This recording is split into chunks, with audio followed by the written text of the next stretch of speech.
My name is Alyssa Ojeda, and I am the Marketing and Public Relations Manager for Grand Canyon Conservancy. And I am coming to you live from my home office here in Flagstaff. And I'm so thrilled that we have the opportunity today to welcome NPS Ranger Rader Lane. Hi, Rader. Hello, can everybody hear me? Hopefully. Sorry about the technical difficulties, everyone.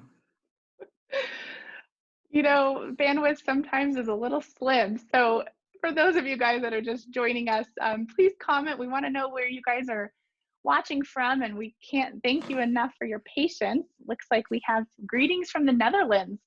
So we're reaching out across the sea. So we're just going to give it just about another minute since we had a delay there before we jump into all the questions we have lined up for Rader. So Rader's actually tuning into us from the South Rim. How's the weather today there at the South Rim of Grand Canyon?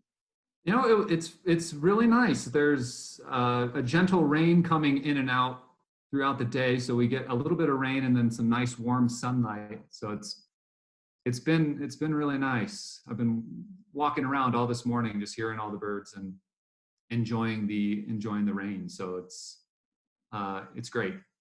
Might be contributing to maybe our technical difficulties, but worth it. Yes. So again, as you guys are just joining in, we definitely had some technical difficulties this morning, but we are excited to be sitting down with NPS Ranger Rader Lane today to talk about Grand Canyon's dark skies. So we're going to have some chance for you to be able to ask questions at the end. So we have some questions already prepared for Rader. And then at the end, please comment with your questions if you have anything that you would also like to ask Rader during this time. And so Grand Canyon National Park is currently closed. So that's why we're both bringing you this live interview from the comfort of our homes. Rader with his beautiful backdrop, and we tried to get creative to bring the Grand Canyon to a couple of you guys from our home. So Rader, what specifically is your role at Grand Canyon, and how long have you actually been with the Park Service? Well, thanks so much, and happy International Dark Sky Week, everybody. I am a park ranger here on the South Rim of Grand Canyon, a park ranger interpreter.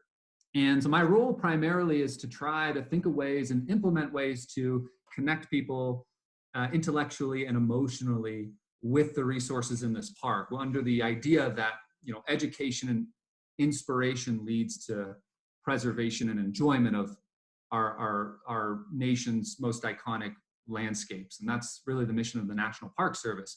I've been with Grand Canyon for about 10 years. I started back in 2010, sent in a resume via snail mail to my supervisor. It had my name on the front, and he had no reason to hire me. I think I still stand convinced that he just hired me because he thought my name looked pretty cool on the resume.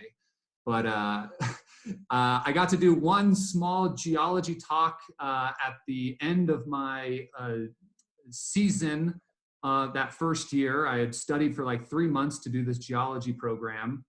And it was the big day at Yavapai Geology Museum. I got to give the program to about 8 people. And at the very end of the program, an older gentleman came up to me and said, "That was all right."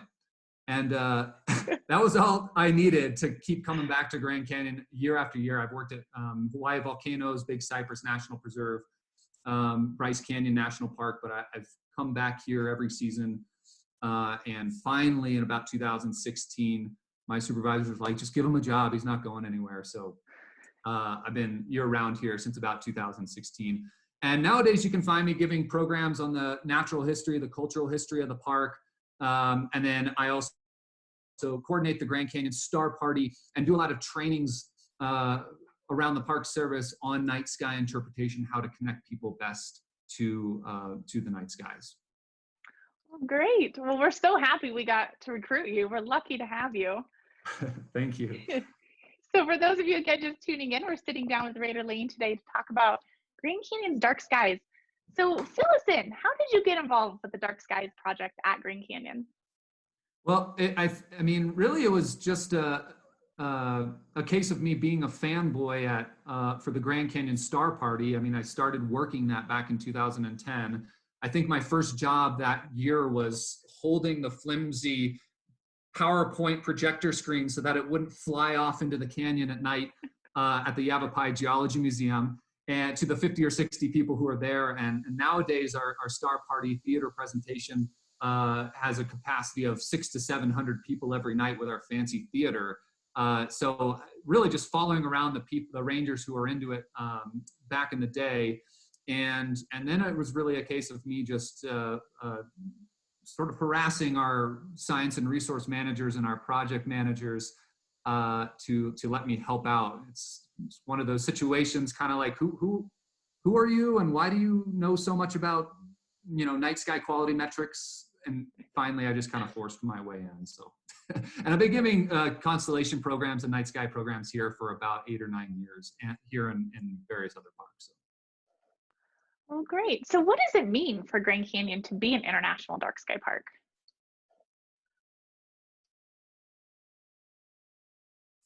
Right, so this is what I really wanted to get into, and I've got some slides here that I can share with everybody to talk about what it actually means. So first of all, I should just say geographically, Grand Canyon is one of the best places to experience the night skies. We're high up on the Colorado Plateau, above a good portion of the atmosphere. Here, 7,000 feet on the south rim, 8,000 feet and above on the north rim. So above a good portion of actual atmosphere. Here we can see that we're kind of in the clouds, as you can see. Sometimes we're even above the cloud line. But of course, at nighttime, all those clouds go away. We've got legislation that bans clouds in national parks after sunset. So clear nights for over 300 nights or 300 days a year in Arizona. And this dry climate just provides the best situation for viewing the night sky, viewing the stars. So that's geographically. You can see here on a light pollution map of the United States that everything out east is pretty much whitewashed with excess light pollution. That is light that's kind of shining up from our street lights, our house lights into the atmosphere, bouncing off molecules and aerosols and dust, and creating these big glows of light, domes over our cities known as sky glows. You can see that on this map here, but you can also see that out west there's quite a bit of dark patches that are still remaining. So you can see kind of where Arizona is.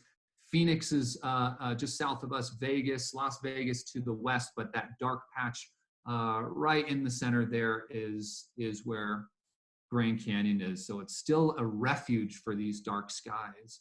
And just one thing I want to point out, the red and the whites here on this map are the most egregious forms of light pollution, the most intense forms of light pollution here.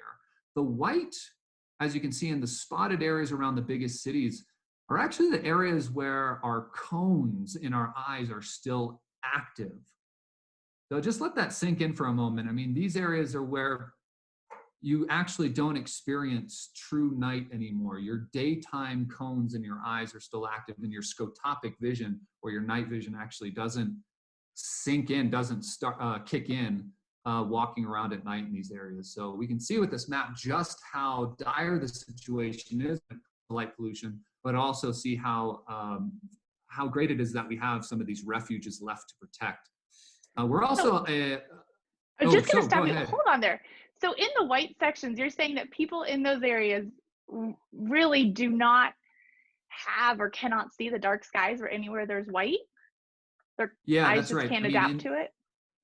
Yeah, in the greenish area here, you start to lose some of the night sky around and the zenith. And then the red, you kind of start losing the Milky Way, can't see the Milky Way anymore. And then, yeah, like I said, the white's the most intense area where you literally don't get your night vision kicked in. Your cones are still active because there's so much excess light. So, of course, you can go inside and you can close your blinds and things, but this is assuming you're walking around at night. So it's a pretty incredible situation that we have. And it makes it all the more important that we have these dark sky sanctuaries like Grand Canyon. That's So fascinating. yeah, it's crazy. I know. Yeah, some other reasons why it's a great place. Grand Canyon is so important. Become a dark sky park is the cultural history. I mean, there's 11 tribes intimately connected, traditionally associated with Grand Canyon to this day, and this region as a whole is really, in terms of cultural astronomy, one of the richest areas in the world. It's one of the beautiful things about cultural astronomy and looking at the night skies is, seeing how the people of that region understand the workings of the sun, the moon, and the stars, and in turn, how that the celestial sphere reflects the landscape and the people. That's one of the most beautiful things about cultural astronomy. And here at Grand Canyon, we have just such a rich history. So the Dene people, otherwise known as the Navajo people, have a constellation canon that rivals the Greek constellations in their depth and in their beauty. The Desert View Watchtower, if you head to the Watchtower, I mean, I challenge anybody, next time you're at the Desert View Watchtower, go inside and look at some of the artwork by some of the traditional Hopi artists depicting some of the constellations that might be familiar to us, things like the Big Dipper, the North Star, what we would know in the Western Euro-American world as Corona Borealis, the Pleiades, the path of the sun from one kiva to the next. This is the path of the Milky Way here. You've got meteors strewing across the sky depicted in the Watchtower, the morning star, the sun, the moon. So there's all sorts of these beautiful cultural paintings in the Watchtower, which is another testament to the people of this land's deep connection with the night skies. Here we have the Kaibab Band of Paiutes, another American Indian tribe very much connected with the Grand Canyon, are the first certified international dark sky First Nation in the world. So quite the honor to have that distinction. And again, they are a First Peoples that are very much connected to the Grand Canyon. So with all this cultural astronomy around the region, here we have Casa Rinconada in the Chaco Cultural National Historical Park showing a kiva directly aligned to the North Star.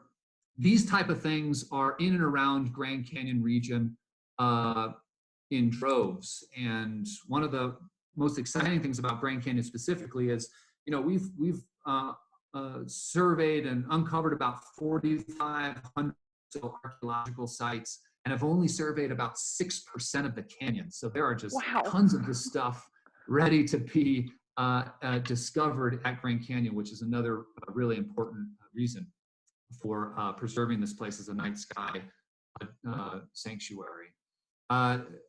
Here is another reason why it's so important to have Grand Canyon preserved as an international dark sky park. Maybe some of you might recognize who this is right off the bat.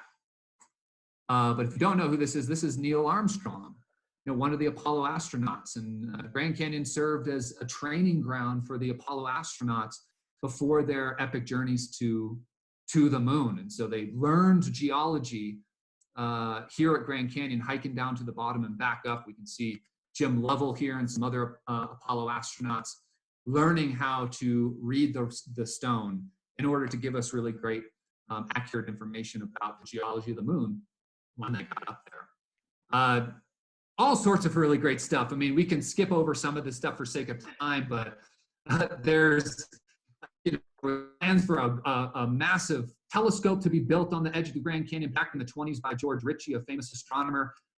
It never got built, but there was a magazine article that was produced in the 1920s in France that actually had this telescope here superimposed on a picture in front of the Grand Canyon for these plans to unveil this telescope. It was never actually completed, but that magazine article called this telescope the Desert Watchtower, and a lot of scholars think that Mary Coulter actually got the name of Desert View Watchtower from this telescope that was supposed to be built on the edge of the canyon. So if you combine all these things together with the 6 million or so visitors that we have a year, really Grand Canyon is a hub for spreading the message of the value of dark night skies and the threats about light pollution to the entire world. So it's hugely important that we got this certification as an international dark sky park. That's amazing. And I know, I haven't actually seen that photo of that mock-up of a telescope at the South Rim. It's so realistic to where actually the watchtower is now. So I can see how maybe that was a source of inspiration possibly. And so now, I know you just mentioned now Grand Canyon is an international dark sky park. So what was the process to get certified? Okay, so this is a great question. The process to get certified was as follows. I mean, first we have to realize that Grand Canyon Village is a pretty big place. I mean, there's about 3,000 people or so who live here in the height of the summer. It's the only national park with a K through 12 school inside it, for example. So it's this massive operation on the South Rim. While most of the park is, 1.2 acres, a million acres of this, pristine wilderness, this hub here has a lot of hotels and banks and post offices, markets, things like that. So it's a huge residential area. So it's this huge undertaking to start this out. People have been thinking about this for quite a while, turning Grand Canyon into an international dark sky park since the early 2000s. But it really got kicked off back in the early 2010s, 2012, 2013, with some big donations from folks like the Joe Orr Family Foundation to the park to kick off becoming an international dark sky park. Around 2013, we hired Grand Canyon Conservancy hired a lighting inventory specialist who came in and inventoried all the lights in the park. And we have a ton of lights in the park, as you can see. So these are just some examples of some of the fixtures here. She went around and she ended up inventorying 5,000 lights, over 5,000 lights in the park. So here's kind of our statistics here. 5,094 fixtures in the park.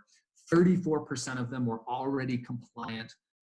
So we had to get about 33% more of those lights compliant to become an international dark sky park. And so that kind of looked like this. We mapped out kind of where the lights were in the park. You can see the South Rim is primarily where the most lights are. The North Rim here, the desert view to our east, and then way over on the west, the left side of the page there, you can see there's a couple of lonely lights out there at Toro Week.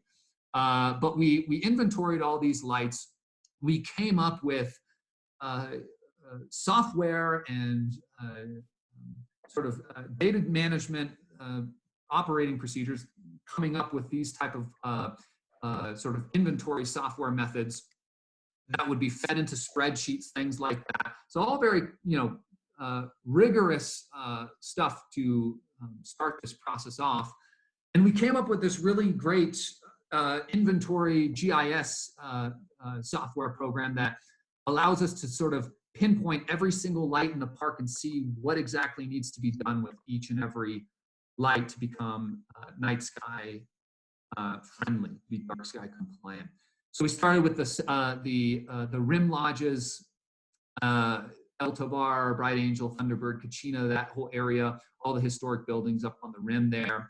And you can see, many of you guys might remember walking along the rim trail and seeing, the so-called UFO lights here lining the rim. Well, we got rid of those and we replaced them with things like this, fully shielded lights that are pointing down just where we need them. This was the test fixture. We actually ended up getting single goosenecks, things that kind of look like this. And you can even see, as we were retrofitting the historic village, we were aesthetically aligning some of these lights with the era of the building. So we're really conscious about that. So these nice barn-like goosenecks for our early buildings. We even put some enamel dark enamel on the inside of the lights to decrease the albedo. So that's a really subtle glow, just lighting what we need and not producing any glare for our eyes. So you can see some of the retrofits that we started to do. Here's the Arizona room, just replacing those glary lights that you can imagine with these fully shielded lights. And you can see the difference here. It's just remarkable. So here's the same picture with the before and after. You can see those lights in the before just glaring right into the camera's eyes, which would be our eyes as we're walking around at night. In the after picture here, lighting up just what we need, right? The sign that you can actually read in the after picture, and then you can actually see some of the sky in the background, lighting just what we need. That's kind of the idea, and limiting any excess glare or light shining up to create sky glow. Here's another picture Such a of the big Alto. difference. It's a huge difference. Yeah, and this one's one of my Wow. favorites too. The north porch of the El Tovar. You can see some of the lights that we just took off from the before picture, took off of those posts. We didn't need them. And then those glary lights that were underneath the porch there, or on top of the porch there, you can see we replaced them with fully shielded lights, lighting exactly the same things: the stairwell, the ramp there, but making it a much more subtle, smarter lighting situation. One thing we're really proud of is the eastern porch of the El Tovar, kind of the main entrance of the El Tovar. Here's kind of the old picture, one of the original lights that were put into the El Tovar Hotel. So you can see those hanging wood lights there. Very beautiful lights, and sometime along our history, they were replaced by these lights here, a little bit glary, a little bit bright. You can see some on the posts to the right there as well. And we were able to do some historic restoration work along with our night sky retrofits, because we contracted somebody out to recreate those original lights. We put in some very nice, subtle, dim bulbs with them. So not only were we able to respect the historical integrity of El Tovar Hotel, which is a value we all have, but also make it night sky friendly at the same time. So a lot of these lights that we didn't want to replace because the fixtures themselves were of historical value, we just replaced them with dimmer, warmer bulbs that help with your night vision as well. So the residential areas were finally complete, and this is a picture of one of the last lights that were put up to become night sky friendly. This is my front porch. I walked out one day in May and hit the ladder, and the guy was replacing my front porch light, and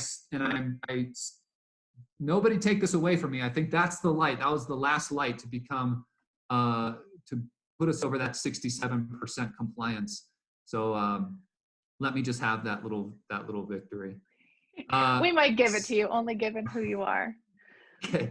So anyways, combined with the retrofit effort that we completed back in May of 2019, along with things like our outreach efforts, Grand Canyon Star Party being one of the largest night sky festivals in the National Park Service, we were able to fill out our application through the International Dark Sky Association and finally achieve our International Dark Sky Park status, which was, of course, a multi-year effort. This is the sign that's out front of the visitor center now. And again, generous support given by the Orr Family Foundation, Grand Canyon Conservancy supporters, the Ethel Marley Kemper and Ethel Marley Foundation, Sally and Craig Clayton, many other people, to become the largest, most complex international dark sky park in the world. So this is really something that everybody who's tuning in, who is a Grand Canyon Conservancy member, who's come to the park to experience the night skies, any and everybody who've had some part in it should be really proud of. And on top of that, all these efforts, thanks to everybody's strong work, we were also awarded the International Dark Sky Place of the Year for 2019 by the International Dark Sky Association. So it's strong work really by everybody across the board to make this happen. I mean, and a huge shout out for you. I know you and the teams really led that. charged to help us get to be dark sky compliant. And it was not an easy process, and it really has lasted. What did you say, about 5 years it took? The concerted effort was probably about 6 or 7 years. But again, people have been thinking about this since the early 2000s, since the creation of the International Dark Sky Place program. So it's been a long time coming. Tremendous achievement by everybody. Great job. I've, on behalf of Grand Canyon Conservancy, are so thrilled to have this milestone and are so appreciative of the supporters that helped to make that happen. One of the things you'd mentioned is that we're at 67% compliance. So now that we've been certified, does that mean our work is done? What are some of the next steps? Yeah, excellent. So some of our next steps include continuing to retrofit the lights in the park. We're at 67%. We'd like to be at 100%. So over the next few years, we're going to be working towards that goal of getting us to the 90, 100% range. Just this last January, we did a trip down to Phantom Ranch, to the bottom of the Grand Canyon. And we started looking at the inventory that Laura Williams, our inventory specialist, had taken back in 2013. And so we took a trip down there and we looked at, so here's some nice pictures of Phantom Ranch for those of you who have maybe never been there. Or it's located at the bottom of the canyon with a couple of bunkhouses and cabins and a campground. And there are lights on these cabins and cantinas and things like this. So we went around and we re-examined the lighting inventory down there. So this summer, hopefully, we'll be able to retrofit some of these lights. There's been some valiant efforts to make the place dark down there, and it's already really dark. You can see a red light here. You can see some of us put tape up on some of these lights just to make them less glary. But there's some bizarre lights that might not belong down there. So we took a critical look at each and every light, and we have a plan now this summer to retrofit each and every one. Some bizarre lights, just look at this contraption down here. So again, the folks down there have done a great job making this place dark as they possibly can, but we're gonna come in and really make this place strategically as dark and as effective as we can, including those bathrooms that are down there. For some of you who might have been down to Bright Angel Campground, the bright lights in there, we're going to try to dim those down and make them night sky friendly as well. So we're going to work on that. We're going to work on the North Rim, Desert View, and continue to retrofit a lot of the lights in the park on the South Rim here over the next several years. And then we're also going to try to increase a lot of our outreach and interpretive efforts to spread the message of the value of night skies, dark night skies, and the threats about light pollution in our lives, with a lot of exciting projects that are just starting to get into the work. So a lot coming in the future. That's great. So there's still a lot of opportunity for us to continue to be dark sky compliant and also to help reduce that light pollution. I've been lucky enough to hike down to Phantom Ranch myself, and those bathroom lights can be blinding. Yes. So I know there's a few tips for people who are at home. What are some ways that they could possibly reduce light pollution, even just if they're at a hike or in their backyard? Yeah, that is a really important question. And let's see. Let me pull back up my PowerPoint here. And really quick, for people that are still tuning in, we got a little bit of a late start, but we're just sitting down with Rader Lane to talk about Grand Canyon's dark skies to celebrate International Dark Sky Week this week.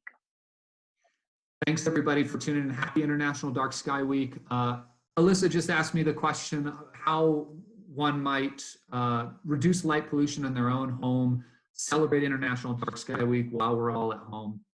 And there's a thing I want to preface first. I mean, you got to kind of ask yourself what kind of world you want to live in. This is an example of a picture that was taken from in the mid 90s by a gentleman living in California when there was a big earthquake. Some of you might have experienced this earthquake yourself. Well, it knocked out a big chunk of the power grid, and everybody was, burning candles in their houses, things like that for a night.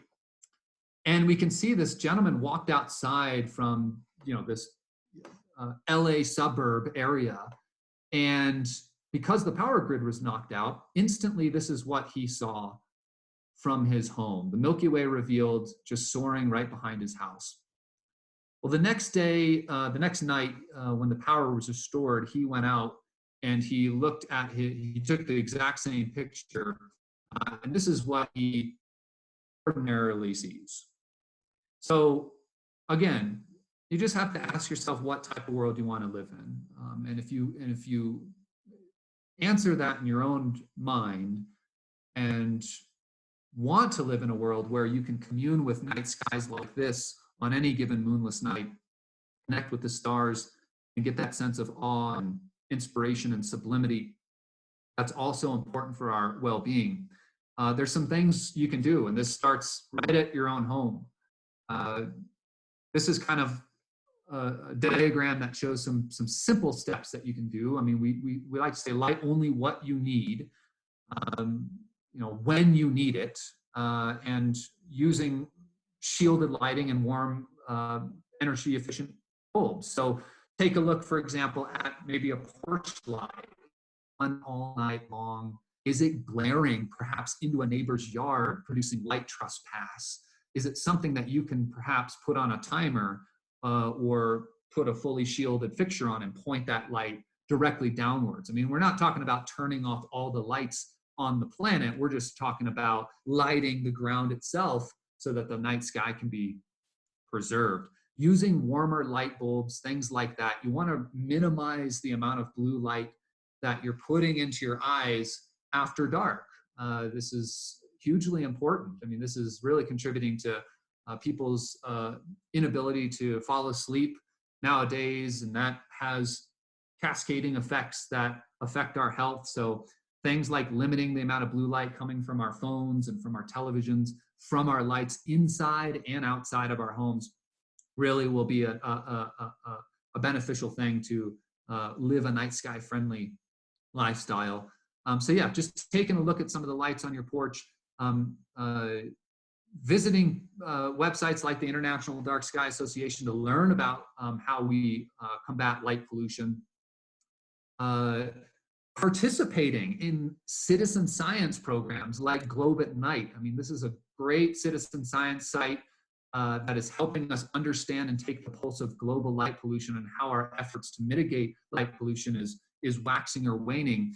They're actually doing a campaign up until the 23rd, I believe, this month. So go on the website, check it out, and contribute some data from where you live about the conditions of your night sky. And that's really doing a big favor to scientists who are using all this data to, again, take the pulse of how light pollution is affecting the globe. Visiting, again, places like the International Dark Sky Association, who are our partners who certified us as an International Dark Sky Park, really the preeminent nonprofit organization that's fighting light pollution worldwide. The National Park Service has a Natural Sounds and Night Skies division. It's an actual thing, and they're doing amazing work. Visiting their website to see what you can do at home is a great thing as well. And of course, going to our websites, the National Park Service's Grand Canyon website and Grand Canyon Conservancy are great resources to understand how to live a night sky friendly lifestyle. But it does start at your home, and it starts with you. The amount of people that have turned their communities where they live almost single-handedly into dark sky communities just by, reaching out to some of their town council members and getting some of this, their zoning codes up to date to become night sky friendly is astounding. It's really a grassroots effort, and anybody can start this where they live to become a night sky, friendly citizen of the world. That's great. I think, like you said, it doesn't need to take a 7-year process to audit all of the lights in your neighborhood, but just those small steps of just realizing if your lights are shining up, or if there's some ways you can shield that, and just to make your own neighborhood a little bit more dark sky friendly. And I know another tip we use a lot at the South Rim is the red light flashlights too. So that's another way if you guys on your next visit to Grand Canyon, using those red lights. Yeah, absolutely. And using red lights when we're at the park, visiting the parks of all kinds is a really beneficial way to preserve your night vision. And that kind of just goes along that gradient of using those warmer, longer wavelength lights at night to both preserve your night vision, but allow you to see and operate at night. So yeah, absolutely. Using bulbs that are our certification is 2,700 Kelvin or warmer is what we kind of have as a standard at Grand Canyon. But red lights when you're coming to enjoy the park is a must, and so we can't recommend that enough. Well, fantastic. So I'm just going back through before we wrap up with you. We have just a couple minutes just to answer a few questions, and this one is coming from Jeanette. So where do you know, Rader, did the IDS evolve from? Where did the what? The International Dark Sky Association, how they were started? Oh, sure. Yeah, they were started back in 1990 by a couple of, I believe, astronomers, and they've been working based out of Tucson, Arizona for the longest time now. But the Dark Sky Place program, which certifies different parks and communities, I should make that explicit. It's not just parks, but it's also your communities that can become dark sky communities, was established back in about 2001. And Flagstaff, Arizona, just south of Grand Canyon, became the world's first international dark sky community, which is just great because it's the big city just south of Grand Canyon. And other parks quickly became dark sky communities like Natural Bridges and Death Valley and Big Bend, Chaco Culture, all these parks, and it's been growing and growing ever since. So can't recommend that those folks enough to learn about these resources. That's great. So are there any other last tips you want to share with our viewers today before we wrap up? Well, when the park reopens, I do hope that everybody will be able to, at some point, come and experience the night skies here at Grand Canyon. You know, bring some lawn chairs, bring warm clothes, red lights, perhaps some binoculars. I mean, those are an underrated piece of equipment. See in detail with your naked eye. Your favorite beverage, your favorite loved ones and friends, and come out to a dark point. The park is theoretically open during normal operations, 24 hours a day. At the moment, we're closed, but coming here and experiencing the Milky Way is a life-changing experience, particularly that in the sense the center of the Milky Way galaxy here on a moonless summer night is bright enough to cast your shadow. So just let that sink in for a moment and realize how much awe and sublimity awaits you to come to Grand Canyon and experience pristine night skies. Wonderful. And I do just have to ask, because this is always my favorite question too, do you have a favorite night sky viewing place at the South Rim? One of the more practical places is going to be Mather Point. It's right behind the visitor center, so it gives you really easy access. There's nice paths that lead up to it, and it provides a great area to see both the canyon and the stars. But really, if we're getting really technical, I mean, anywhere along Desert View Drive, for example, Moran Point, Lippin Point, Grandview Point, those are going to be marginally just a little tad darker than any other area based on our night sky quality metrics. So perhaps going out to a place like Lippin or Grandview would be an excellent place to start. Oh, wonderful. Rader, can't thank you enough again for your time today. We're so thrilled to sit down with you and barring technical difficulties and all. Yeah, you bet. Happy International Dark Sky Week, everybody. And thanks for having me. It was a big honor, Alyssa. Yeah, of course. And so for everyone else, while Grand Canyon National Park is closed, we're going to continue to bring you digital opportunities just like this to stay connected to the park we all love. To keep up with our theme this week of Dark Skies and International Dark Sky Week, on this Thursday, April 23rd, we are going to have Dean Regis, astronomer from Cincinnati Observatory, and he's actually going to be showing us his app and taking us on a tour of the universe and solar system right here from our Facebook page. So we encourage And you to I, check that out. and I can say Dean Regis is an incredible educator and outreach astronomer. So if any of you guys have time, I highly recommend checking out Dean's program. I know I'll be tuning in. Wonderful. Well, thank you for following us. And so, again, that's this Thursday at noon on our Facebook page. And I hope everyone has a great virtual National Park Week and International Dark Sky Week. Stay well and have a great day.